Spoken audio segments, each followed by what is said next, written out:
नमस्ते, नमस्कार, जय हिंद साथियों। कैसे हैं आप लोग? उम्मीद करते हैं अच्छे होंगे। तो हम लोग क्षेत्रमिति की दुनिया में घूम रहे हैं और इस दौरान हमने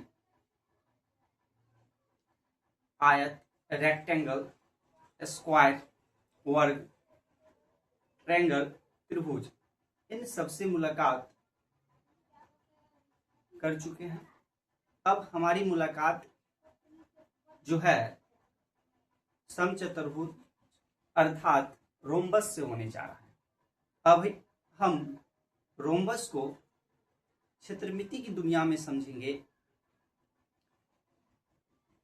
यहाँ प्रत्येक 2D आकृति और 3D आकृति को क्षेत्रमिति से ही जोड़ करके हमें क्या करना है, पढ़ना है। तो आज फिर हम जो है रोम्बस को, समचतुर्भुज को क्षेत्रमिति में पढ़ेंगे। क्षेत्रमिति की दुनिया में उसका क्या महत्व है, क्या योगदान है और हमें क्या चीज जो है उनसे समझना चाहिए, याद करनी चाहिए, जो हमें सवाल न छूटे, हमसे प्रश्न जो है एक भी न छूटे।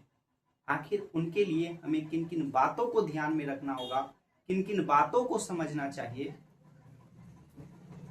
तो आइए हम लोग अपनी क्लास का शुरुआत करते हैं। तो समचतुर्भुज की बात किया जाए तो इसकी जो भुजाएं होंगे वो समांतर है। समचतुर्भुज की जो आमने सामने की भुजा होती है वो क्या होगा, समांतर। समांतर मतलब जो कभी प्रतिच्छेद नहीं करेगा। अगर आप देखिएगा ये दोनों जो रेखा है एक दूसरे को कभी प्रतिच्छेद नहीं करेगा, ऊपर जाए चाहे नीचे, क्योंकि इन दोनों के बीच हमेशा दूरी क्या है, बराबर। ये दोनों रेखाएं के बीच हमेशा दूरी क्या है, बराबर। तो ये दो रेखाएं कभी भी प्रतिच्छेद नहीं करेगी। और जब कभी भी प्रतिच्छेद नहीं करेगा, प्रत्येक दो रेखाएं के बीच अगर दूरी सदैव बराबर होती है तो वही रेखा समांतर रेखा कहलाती है। तो चाहे आप इस रेखा की बात कर लीजिए या फिर ये दोनों रेखा की बात कर लीजिए, ये दोनों रेखाएं क्या है, समांतर है। तो इसकी आमने सामने की भुजाएं क्या होती हैं, समांतर होती है। उसके अलावा इसकी सभी भुजाएं बराबर है। चाहे आप ए से बी की बात कर लीजिए, बी से सी की बात कर लीजिए, सी से डी की बात कर लीजिए, ए से डी की बात कर लीजिए, ये चारों भुजाएं समांतर हैं। अब आपके मन में ख्याल आया होगा कि अरे भाई स्क्वायर में भी तो देखे थे हम, स्क्वायर में भी तो चारों भुजाएं बराबर थी, उसमें भी तो चार भुजाएं थी, उसमें भी तो आमने सामने की भुजाएं जो है वो समांतर थे। लेकिन आपने जरूर गौर किया होगा कि जब वहां पे भुजाएं एक दूसरे को मिलता था तो 90 डिग्री का कोण बनाता था। यहाँ 90 डिग्री नहीं बन रहा है। समचतुर्भुज में जो है 90 डिग्री यहाँ नहीं बनता है। तो ये भाई वर्ग से भिन्न हो गया। एक यहीं पे इसके यहीं के एंगल से आपको लग गया कि भिन्न है। उसके अलावा जब आप वर्ग में देखिएगा तो उसके जो दो डायगोनल थे, विकर्ण जो थे, वह आपस में बराबर था। इसका विकर्ण बराबर नहीं होता है।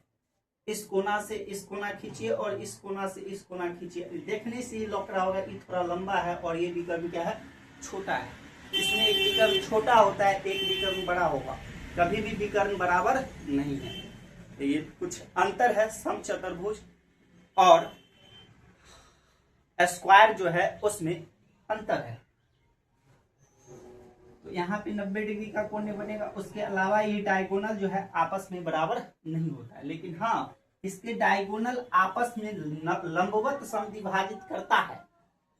इसके डायगोनल जो है, इनके जो विकर्ण है आपस में लंबवत समद्विभाजित करता है, 90 डिग्री के साथ भी समद्विभाजित करेगा। अर्थात आप ओ से, जैसे ये दो ये विकर्ण है और ये एक दूसरे को यहाँ पे ओ पे काटा, तो यहां से यहां तक की दूरी ओडी उतना ही होगा जितना ओ भी होगा। ओडी उतना ही होगा जितना क्या होगा, ओ भी होगा।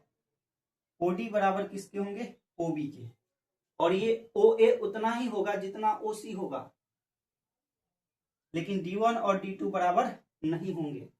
और सारी भुजाएं बराबर होगा, A B B C C D A D. अब आप इनको भुजा को एक मान सकते हैं, अलग अलग नहीं है तो कोई एक साइड ले लीजिए। कहिए कि अगर ये पूरा विकर्ण डी था तो यहां से यहां तक कितना होगा जी, तो d1/2, ये कितना होगा d1/2, और ये d2/2, और ये यहां से यहां तक कितना होगा d2/2 होगा। अब आप यहां से इस भुजा का संबंध देख सकते हैं, यहाँ पे 90 डिग्री बन रहा है तो एक लंब होगा, एक आधार, तो एक क्या हो जाएगा जी, कर्ण होगा।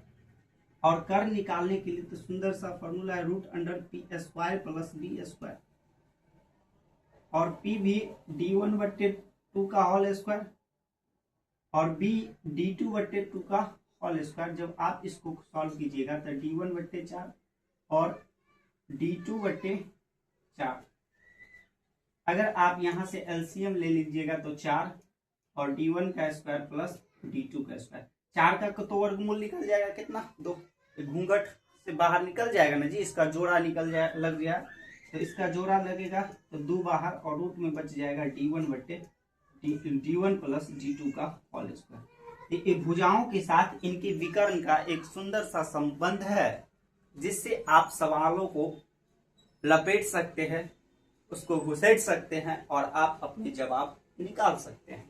तो यहाँ संबंध जो है एक भुजाओं के साथ विकर्णों में देखिएगा तो 1/2 √d1² प्लस d2² आएगा, तो ये आपको काम आएगा। उसके अलावा अगर आप इसका क्षेत्रफल परिमाप चाहते हैं तो परिमाप क्या होता है, चारों जो भुजाएं हैं, जो आकृति है, उसकी जो आकृति में जो भुजाएं हैं उस सारी भुजाओं को अगर जोड़ दिया जाए, आकृति जितनी भुजाओं की मिलाने से बना है, अगर सभी भुजाओं की लंबाई को अगर जोड़ दिया जाए तो उस आकृति का क्या निकलता है जी, परिमाप निकलता है, उसका पेरीमीटर निकलता है। तो ए टोटल कितना ए होगा जी, 4a, 4 इंटू भुजा। और क्षेत्रफल की बात कीजिएगा तो 1/2 d1 इंटू d2। तो चतुर्भुज समचतुर्भुज में अगर भुजा के साथ विकर्णों का संबंध देखिएगा तो 1/2 आया है और √d1 का स्क्वायर प्लस d2 का स्क्वायर। अगर परिमाप की बात हो तो 4 इंटू भुजा, और क्षेत्रफल की बात हो तो 1/2 इंटू d1 इंटू d2। इनसे ही आपका सवाल बन जाएगा। अगर बात रोम्बस की होगी, समचतुर्भुज की होगी, तो आइए कुछ सवालों से हम लोग अवगत होते हैं, और उसके लिए हमें लेना पड़ेगा अगला स्लाइड, बिटाना पड़ेगा फिर आएगा, क्योंकि यह जो है डिजिटल है नहीं, जो सीधे यहाँ पे क्या किया जाए, मार देंगे और इधर आ जाएगा। स्लाइड के लिए हमको फिर से क्या करना पड़ेगा, मिटाना पड़ेगा। तो नेक्स्ट स्लाइड में हम देखेंगे समचतुर्भुज के सवाल। ठीक है, आप लोग बने रहिए।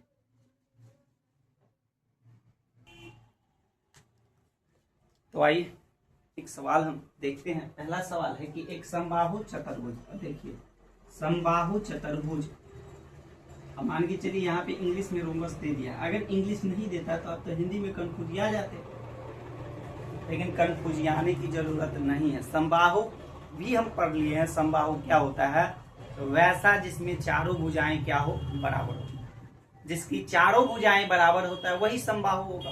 और साथ ही साथ क्या होना चाहिए, चतुर्भुज भी होना चाहिए, मतलब 4 भुजा बराबर होगा, वैसी की बात किया जाता है।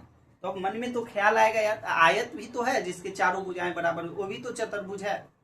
लेकिन आगे देखिएगा, अगर मान के चलिए इंग्लिश नहीं रहता तो विकर्णों, जो विकर्ण जो है 18 सेंटीमीटर और 26 सेंटीमीटर, तो जिसकी चारों भुजाएं बराबर हो चतुर्भुज में, वो 2 ही है, या तो वर्ग होगा या फिर समचतुर्भुज होगा, रोम्बस होगा। तो उन दोनों की चारों भुजाएं बराबर है, लेकिन हाँ दूसरी बात है कि दोनों का विकर्ण बराबर नहीं है।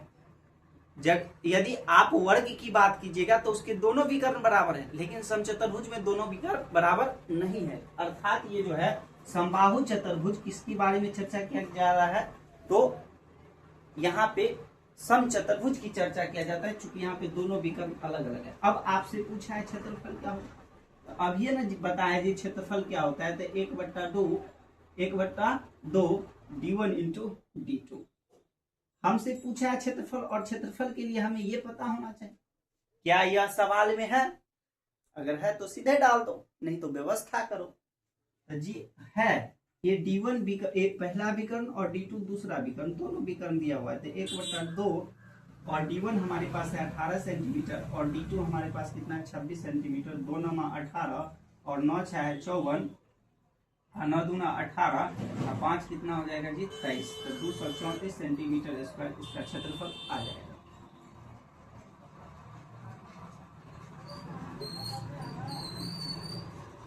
इसका क्या आ जाएगा क्षेत्रफल जो है कितना आ जाएगा जी, तो कह सकते हैं 234 सेंटीमीटर स्क्वायर आ जाएगा। इसी सवाल में थोड़ा ट्विस्ट लाइए।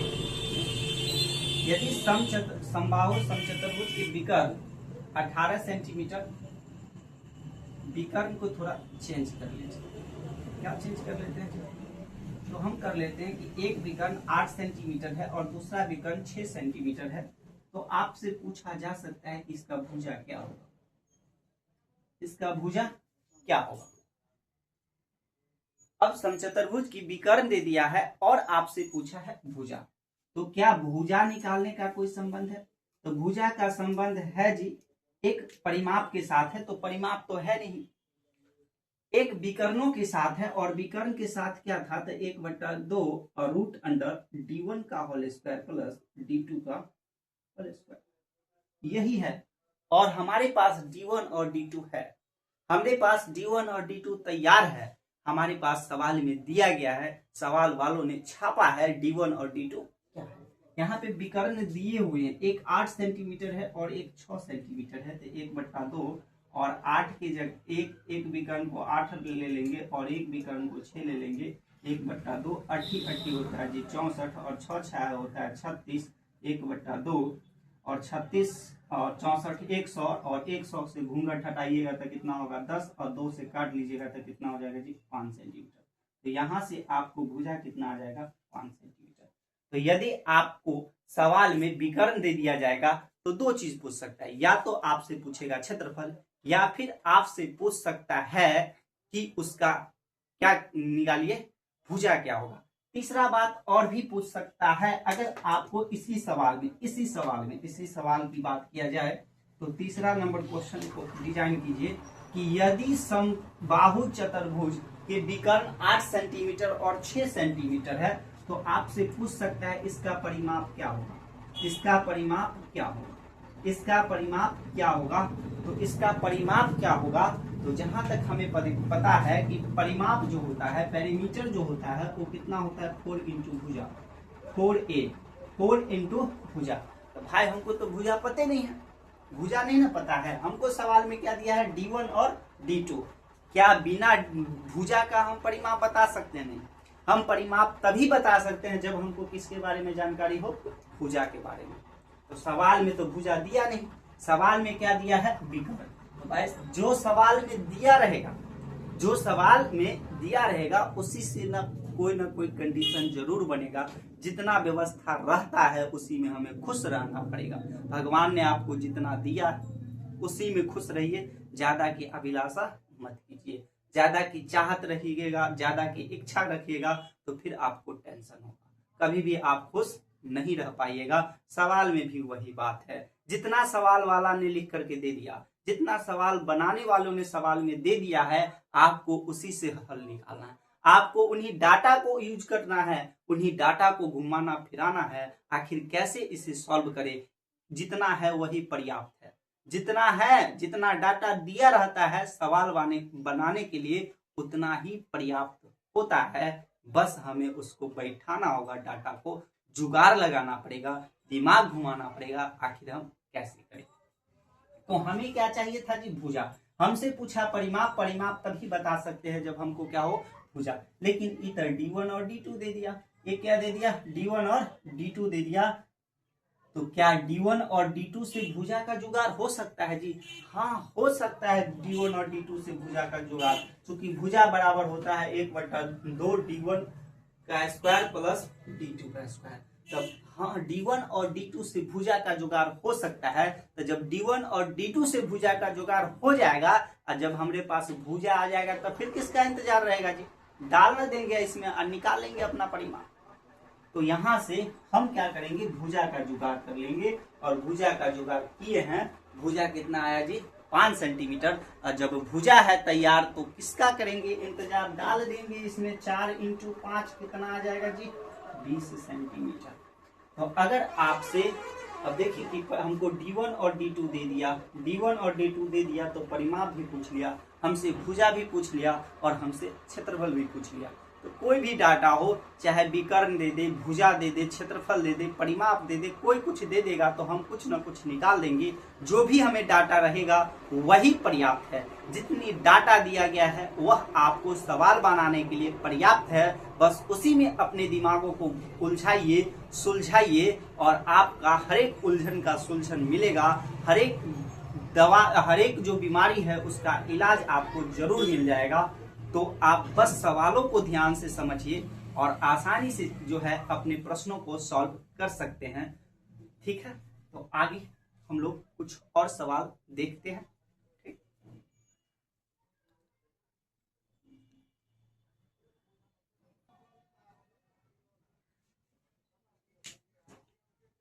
आइए अब हम एक और सवाल, तो हमारा चौथा नंबर का सवाल हो जाएगा।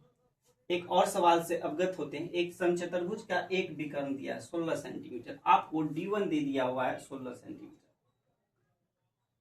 दूसरी बात है कि आपको परिमाप दे दिया है 40 सेंटीमीटर, जो पेरीमीटर है वो कितना दे दिया 40 सेंटीमीटर दे दिया। अब कह रहा है कि विकर्ण क्या होगा, दूसरा विकर्ण क्या होगा। चूंकि समचतुर्भुज है इसमें 2 विकर्ण होते हैं और दोनों विकर्ण अलग अलग है। तो एक विकर्ण तो दे दिया है और आपसे दूसरा विकर्ण D2 पूछा है।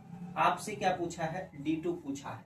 तो हमारे पास तो परिमाप और क्या है विकर्ण है D1, तो इसी से संबंध निकालना पड़ेगा। अगर हमारे पास क्षेत्रफल रहता है तो क्षेत्रफल में भी D1 और D2 आता है, 1/2 और D1 इंटू D2। भाई यहाँ क्षेत्रफल है ही नहीं, क्योंकि D1 दिया है और क्षेत्रफल दिया रहता है तो D2 निकाल देते हैं, तो इसका इस्तेमाल नहीं होगा क्योंकि हमारे पास क्षेत्रफल नहीं है। उसके अलावा अगर हम D1 और D2 का संबंध देखें तो एक होता है भुजा में, एक कहाँ होता है जी भुजा में। भुजा में कितना होता है 1/2 और रूट अंडर D1 का स्क्वायर प्लस D2 का स्क्वायर।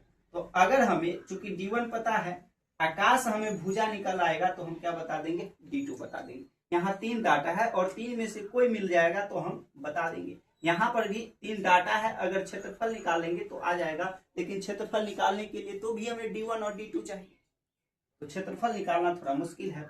भुजा निकालने के लिए हमें भुजा अगर पता हो जाए तो भुजा से हम D1 और D2 बता सकते हैं। D1 हमें पता है तो D2 निकालेंगे। तो क्या भुजा का जुगाड़ है। भुजा का एक और संबंध क्या है जी परिमाप। परिमाप बराबर क्या होता है 4 इंटू भुजा, 4 इंटू भुजा। तो अगर हमें परिमाप पता हो जाए तो भुजा बता देंगे, अगर परिमाप पता हो जाए तो भुजा बता देंगे। हाँ परिमाप पता है तो इस परिमाप से हमें क्या निकल जाएगा भुजा, और जब भुजा निकल जाएगा तो इसमें डालेंगे तो हमको क्या निकल जाएगा जी D2 निकल जाएगा। भुजा पता हो जाएगा तो D2 नहीं निकाल देंगे, अगर हमको भुजा पता हो जाए तो D2 आसानी से निकाल देंगे। तो ऐसे ही आपको संबंध बनाना पड़ेगा, जो डाटा दिया है और जो निकालना है उसको संबंध लगाना पड़ेगा, संबंध बनाना पड़ेगा। आखिर कैसे, हमें क्या चीज का जरूरत है और वो चीज हम कैसे निकालें, क्या चीज का जरूरत है और वो चीज हम कैसे निकालें। अगर बस इतना ही दिमाग को दौड़ा दीजिएगा तो आपको सवाल बन जाएगा। इसके लिए आपको पता होना चाहिए सारा फॉर्मूला उससे रिलेटेड। तो आइए हम सबसे पहले क्या करते हैं भुजा निकालते हैं। तो परिमाप बराबर होता है 4 इंटू ए और ये है 40 सेंटीमीटर, तो 4 से काट दीजिएगा तो ए बराबर कितना हो जाएगा 10 सेंटीमीटर।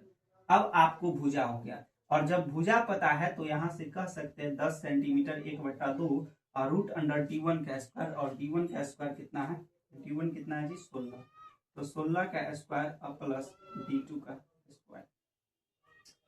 अब कहिए कि ये 2 इधर गुना में है, इसको इधर ले आते हैं तो क्या हो जाएगा भाग में, और ये भाग में इधर आ जाएगा गुना में, तो 10 गुना कितना हो जाएगा जी 20, और ये 16 का स्क्वायर है और ये रूट लगल है, इसको इधर ठेल देते हैं तो ये क्या हो जाएगा स्क्वायर। तो 16 और 16 का कितना होता है स्क्वायर 16 16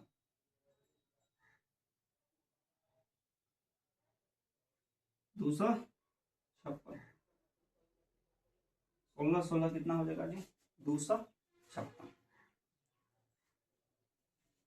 उसके अलावा D स्क्वायर,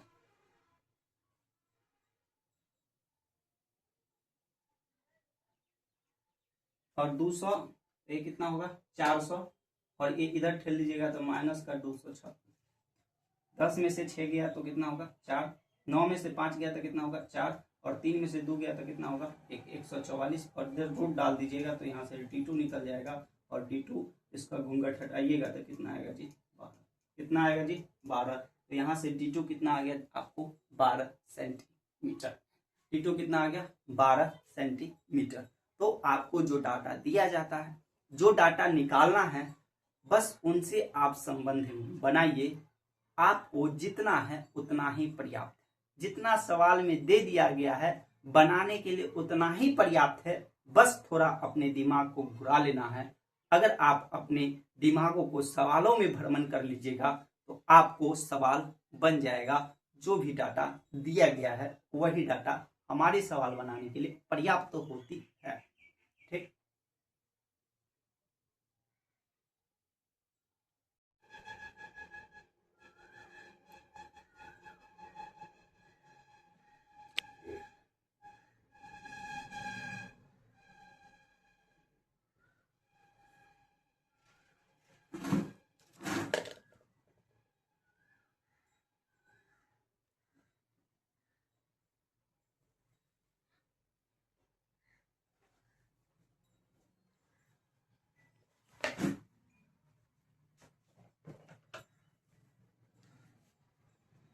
तो आइए अब हम बात करते हैं समांतर चतुर्भुज की।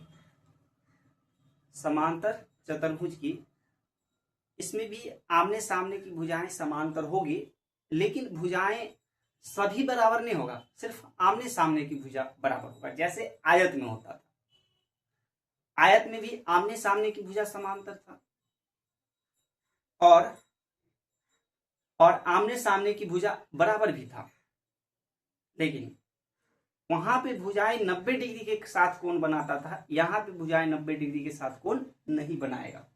ये दोनों भुजा आमने सामने के समांतर है, और ये दोनों बराबर भी है। ए बी बराबर होगा BC का, AD बराबर होगा BC का, और AB बराबर होगा CD का। समांतर भी है, और आमने सामने की भुजा बराबर भी होगा। ठीक उसी तरह जैसे आयत में होता है। तो आयत और समांतर चतुर्भुज में अंतर क्या है जी? तो यहाँ पे 90 डिग्री का कोण नहीं बनता है। भुजाएं के साथ जो आसन भुजाएं हैं उनके साथ 90 डिग्री का कोण नहीं बनेगा, जबकि आयत में बनता था। उसके अलावा विकर्ण की बात किया जाए तो उसमें विकर्ण बराबर होता था, इसमें विकर्ण बराबर नहीं होगा। बल्कि यहाँ विकर्ण, वहां भी समद्विभाजित होता था, विकर्ण समद्विभाजित होगा, लेकिन विकर्ण बराबर नहीं होगा। तो विकर्ण समद्विभाजित करता था, OB OD के बराबर होगा, और OA OC के बराबर होगा, और यहाँ पे 90 डिग्री के कोण के साथ भी विभाजित नहीं करेगा। ठीक, तो अब अगर बात किया जाए इससे, तो हमें इसका जो क्षेत्रफल निकालना हो, इससे मुख्यतः आपसे पूछा जाएगा क्षेत्रफल। इससे जो सवाल बनता है वो आपको सिर्फ क्षेत्रमिति की दुनिया में आपसे पूछ सकता है क्षेत्रफल, लेकिन इसमें कभी कभी आपको ज्योमेट्री भी समझना चाहिए जो आपको सहयोग कर सकता है। जैसे इसमें आमने सामने का कोण बराबर होगा, और आसन कोण जो है ये दोनों, इस दोनों का योग 180 डिग्री होगा।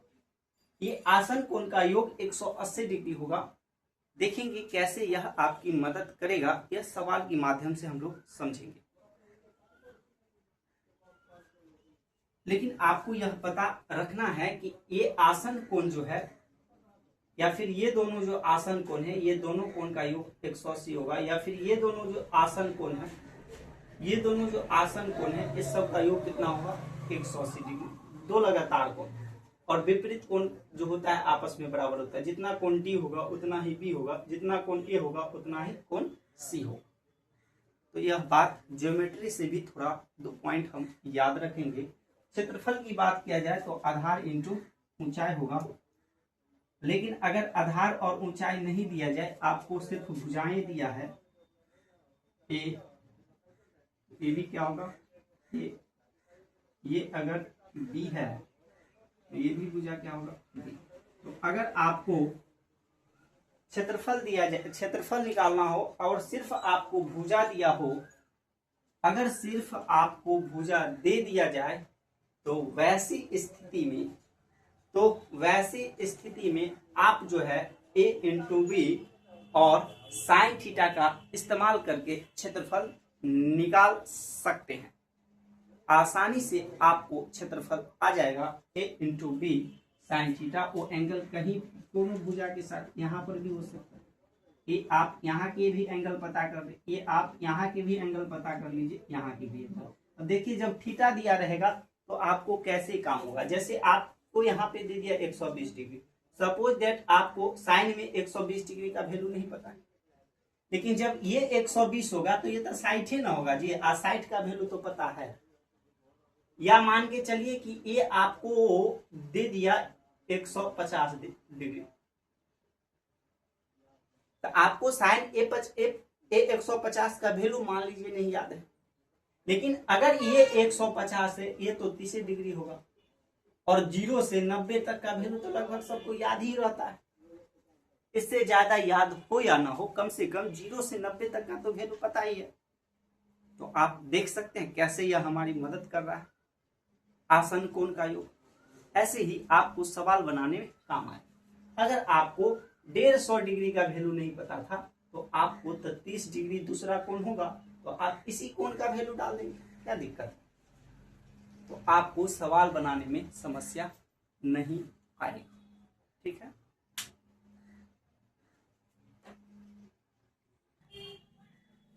तो आइए अब हम लोग कुछ सवालों से मुलाकात करते हैं, उनसे मिलते हैं। जैसे ये समांतर चतुर्भुज है और इनका आधार और ऊंचाई दिया है, तो क्षेत्रफल हमसे पूछा है, तो ये तो यूं ही बता देंगे क्षेत्रफल बराबर क्या होता है, तो आधार इंटू ऊंचाई, बेस इंटू हाइट। तो आधार कितना दिया है 10 और ऊंचाई कितना दिया है 8, तो कितना हो जाएगा जी 80 सेंटीमीटर स्क्वायर। कितना होगा 80 सेंटीमीटर स्क्वायर। इसी सवाल में आपको बदल के ऐसे भी तो पूछा जा सकता है, एक समांतर चतुर्भुज का आधार और क्षेत्रफल, ऊंचाई न दे करके आपको क्या दे दिया जाए, क्षेत्रफल दे दिया जाए, और तब आपसे पूछ सकता है ऊंचाई क्या होगा। ऊंचाई क्या होगा जहां आप आधार को 15 मीटर और ऊंचाई को, क्षेत्रफल को 150 मीटर स्क्वायर ले सकते हैं। अब सवाल बदल दिया गया है कि आधार और क्षेत्रफल 15 मीटर और 150 मीटर स्क्वायर, तो बताइए ऊंचाई क्या होगा।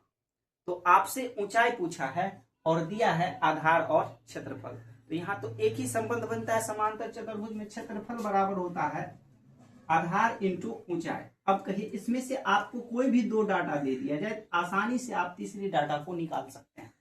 कोई भी दो डाटा दे दिया जाए तो तीसरी डाटा को आसानी से निकाल सकते हैं।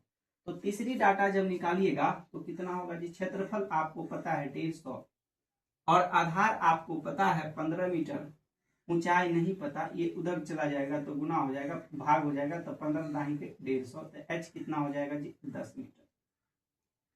तो आपको अगर क्षेत्रफल और आधार दे दिया जाए तो उस समांतर चतुर्भुज में आप निकाल सकते हैं उनका क्षेत्रफल क्या होगा। अगर आपको क्षेत्रफल और आधार दे दिया जाए तो आप बता सकते हैं ऊंचाई क्या होगा। आपको अगर क्षेत्रफल और ऊंचाई दे दिया जाए तो आप बता सकते हैं आधार क्या होगा। यदि आपको आधार और ऊंचाई दे दिया जाए तो आप यह बता सकते हैं कि नहीं कि उसका क्षेत्रफल क्या होगा। बोलिए, बता सकते हैं कि नहीं बता सकते? जी हाँ, बता सकते हैं। अगर हमें इसमें से कोई भी दो डाटा दे दिया जाए तो हम आसानी से बता सकते हैं। अगर डाटा को ऐसे भी घुमा दिया जाए, मान के चलिए आपको कहे कि एक समांतर चतुर्भुज का आधार, एक समांतर चतुर्भुज का आधार जो है उसके ऊंचाई का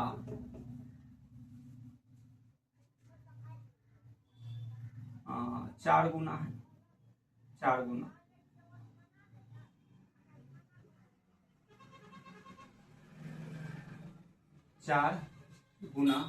है, तो 4 गुना है और उसका क्षेत्रफल 100 सेंटीमीटर स्क्वायर है तो आधार और ऊंचाई क्या होगा?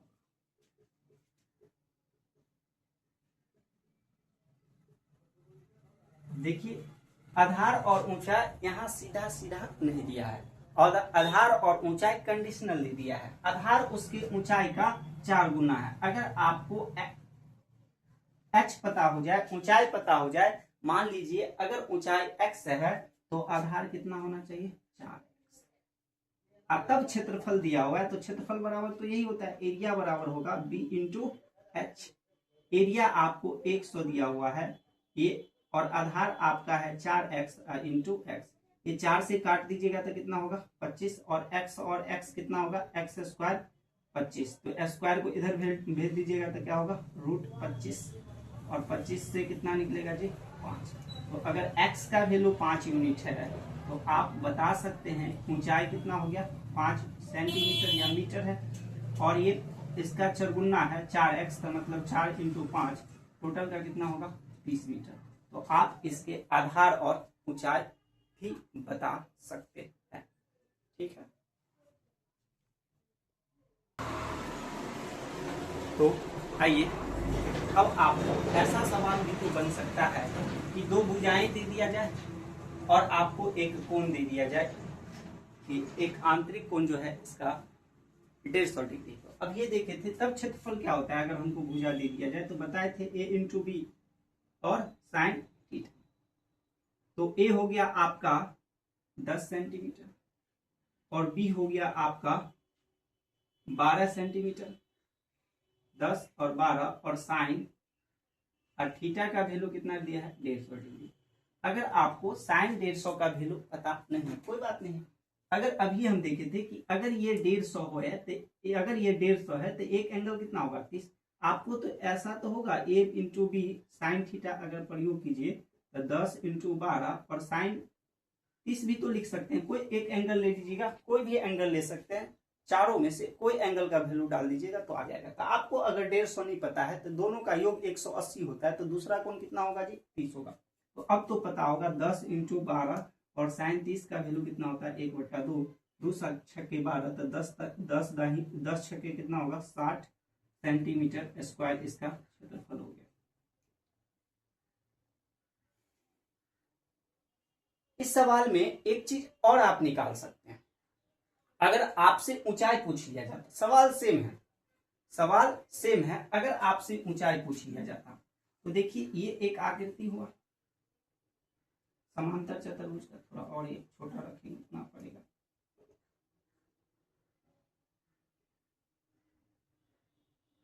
ये समांतर चतुर्भुज है ABCD। अब इसमें एक भुजा 10 है और एक 12 है, इसको मान लेते हैं 12। ये कितना है 10। अब आपसे एक कोण दिया है 150, तो कहिए ये कोण कितना होगा 30 डिग्री। ये कोण कितना होगा 30 डिग्री। और जब ये 30 डिग्री है, अगर आपसे h पूछा है तो इस पर से क्या डालना पड़ता है जी लंब। क्या डालिएगा जी लंब, और ये लंब डाल दिए हैं, ये लंब डाल दिया गया है। अगर आप यहां लंब डाल रहे हैं तो फिर आप क्या कह सकते हैं,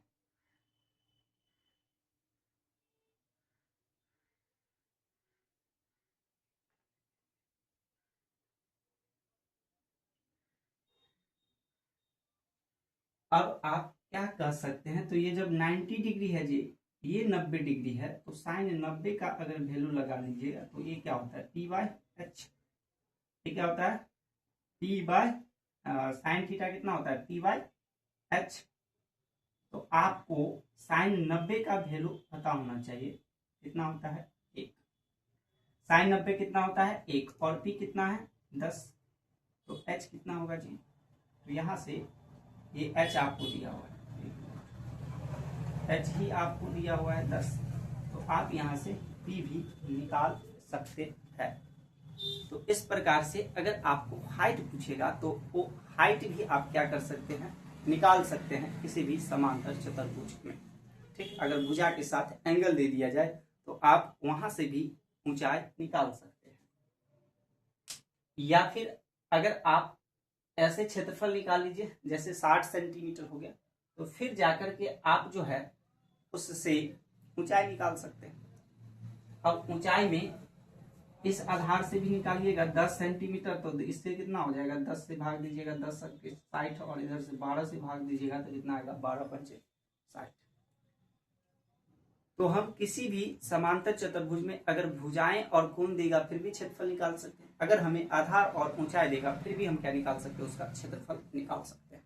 ठीक, तो आइए अब हम समलंब चतुर्भुज की बात करते हैं, ट्रेपेजियम की बात करते हैं। तो इसमें क्या होती है, दो भुजाएं आपको समांतर होगा, जैसे ए और बी क्या है समानांतर, लेकिन ए और एडी और बीसी जो है समानांतर नहीं होता। तो दो भुजाएं आपको समांतर मिलेगा और दो गैर समांतर मिलेगा। अब इसमें आप यहां से यहां तक की लंबाई ऊंचाई होगा।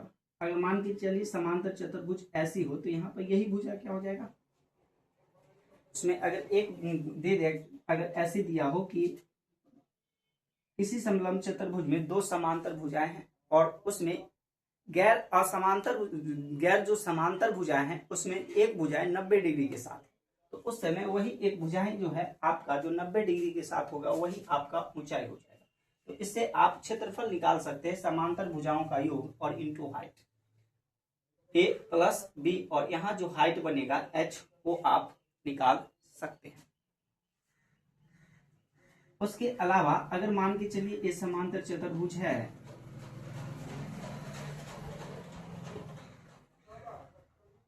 ये समांतर चतुर्भुज है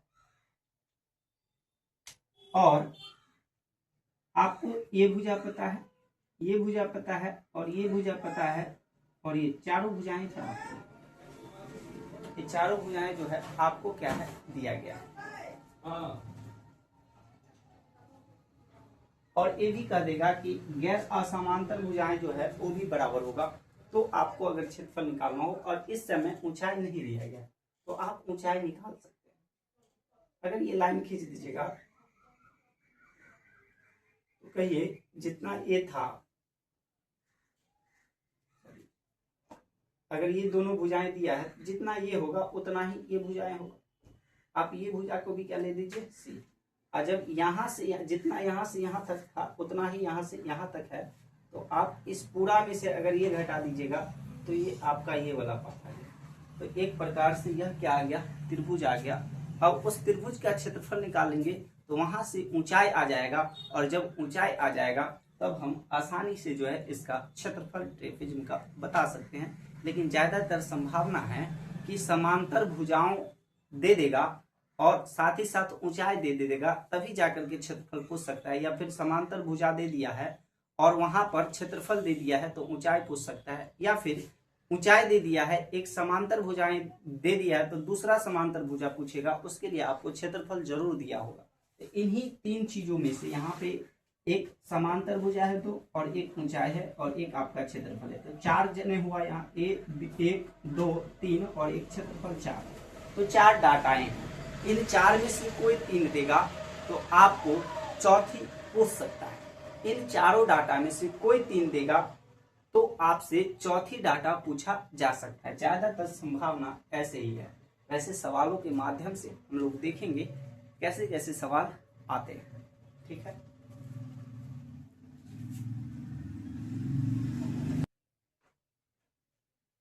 तो आइए, अगर आपको एक क्वाड्रेटिकल दे दिया जाए, चतुर्भुज दे दिया जाए, हम लोग सवालों को जो है, अब थोड़ा ये लंबा हो रहा है क्लास, हम इसमें प्रत्येक चतुर्भुज जो शेष रह गया था, जैसे समलंब था और ये हमारा चतुर्भुज है, तो ये दोनों को मैंने ले लिया है।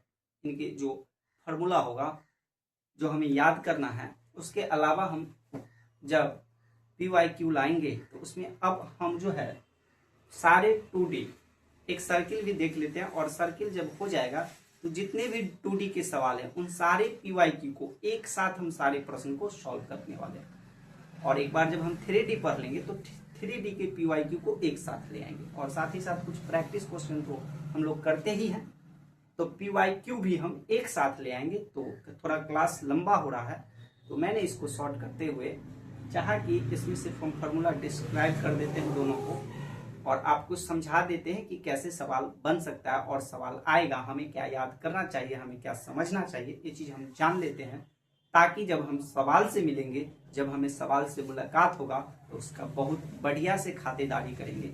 ठीक है, तो आइए हम देखते हैं कि एक क्वाड्रेटरल दे दिया है, अब आपको एक चतुर्भुज दे देगा और कहेगा उसका विकर्ण है और उस विकर्णों पे डाले गए लंब, उस विकर्णों पर डाले गए लंब, किसी चतुर्भुज के एक विकर्ण पर डाले गए लंब। तो आप किसी भी चतुर्भुज की बात कीजिए, एक नॉर्मल सा चतुर्भुज है, इस पे दो विकर्ण पड़ा, एक विकर्ण है और उस विकर्ण पे दो गो जो है लंब डाला जा सकता है, एक विकर्ण पे दो लंब डाला जा सकता है। किसी भी चतुर्भुज में दो ही विकर्ण होंगे, तो एक विकर्ण पे दो लंब डाला जा सकता है। जैसे यहाँ एक विकर्ण आपका क्या है, BT, और इस पर एक यहाँ से लंब डाल सकते, कौन सी से, और एक शीर्ष A से लंब डाल सकते, दो ही लंब डाल सकते, इसके अलावा आप लंब नहीं डाल सकते।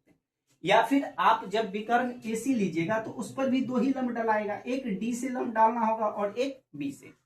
तो किसी भी चतुर्भुज में उनके एक विकर्ण पर दो ही लंब डाला जा सकता है, उनके एक विकर्ण पर दो ही लंब क्या है, डाला जा सकता है। तो वैसी स्थिति में आपको जब क्षेत्रफल निकालना होगा तो 1/2 D into H1 plus H2, जिस विकर्ण की बात कर रहा है और उस विकर्ण पे जो भी लंब डाला गया है उसके योग आपको कर देना होगा, मल्टीप्लाई करके 1/2 इंटू D1 और H1 प्लस H2। जैसे ये यहाँ का क्षेत्रफल निकालिएगा तो 1/2 होगा और इसमें विकर्ण कौन है, BT, और इसमें ऊंचाई कौन हो गया आपका H1 प्लस H2, या कहिए ये H1 प्लस क्या है, H2। अगर इसका क्षेत्रफल निकालिएगा 1/2, इसमें विकर्ण कौन है, AC, 1/2 और साथ साथ AC और ऊंचाई जो है उसको जोड़ दीजिए H1 प्लस H2, तो आपको यहाँ से क्षेत्रफल निकल जाएगा। तो ऐसी स्थिति में आपको सवाल में दे दिया जाएगा कि एक चतुर्भुज है और उस चतुर्भुज के एक विकर्ण और उस पर डाले गए दो लंब इस प्रकार है, तो इसका क्षेत्रफल क्या होगा। या एक चतुर्भुज के क्षेत्रफल दी गई है और उस पे डाले गए लंब, उसके विकर्ण इतना सेंटीमीटर है और उस विकर्ण पे डाले गए एक ऊंचाई या एक लंब इतना सेंटीमीटर है, तो फिर दूसरी ऊंचाई क्या होगा या दूसरा लंब क्या होगा। तो इन डाटा में से यहाँ भी 4 डाटा, 1 2 3 4, ये चारों में से कोई 3 देगा तो हम चौथी बहुत ही आसानी से बता सकते हैं। तो आज के लिए इतना ही। आगे की बातों को जानने के लिए आगे की मुलाकात जरूरी है। इन्हीं चंद ख्वाबों के साथ फिर मिलते हैं अगले क्लास में, और हम अब सर्किल लाएंगे और सर्कल के बाद आएगा आपका 2D का PYQ, प्रीवियस ईयर क्वेश्चन। ठीक है, तो मिलते हैं फिर, यूं ही मिलते रहिए और अपनी तैयारी को मजबूत करते रहिए, धारोदार बनाते रहिए और अपने दोस्तों के साथ भी मन हो तो शेयर करते रहिए ताकि उनकी भी तैयारी मस्त हो जाए।